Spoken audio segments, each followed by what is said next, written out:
I could go into detail on why I think the bubble is the next generation of abstraction of traditional programming and the long history of programming going farther and farther away from ones and zeros by taking the previous generation of code and chunking that into bigger, more useful chunks that are closer to the way that humans think. So in a sense, bubble is nothing new. It's just another iteration, another generation advancing the way that computing goes. But it comes at an interesting time because it also comes at the time of natural language, artificial intelligence, and large language models. And they are very close to how humans think. But they still have to bridge the gap to the transistors and resistors and the hardware logic gates, right?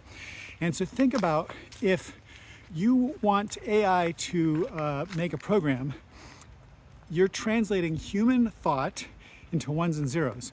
You don't want the AI to be directly trying to figure out how to translate human thought into ones and zeros, like literally writing ones and zeros or even assembly code.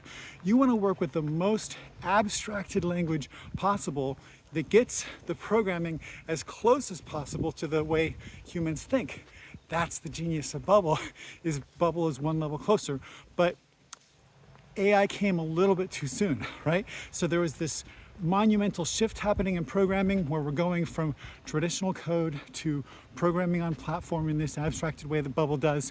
And AI comes in and it takes advantage of the establishment, which is already there with all this existing code, and it's trained on all that. And if it had come just a little bit later, it would have been trained on Bubble. And so I think it's very interesting the place we're in.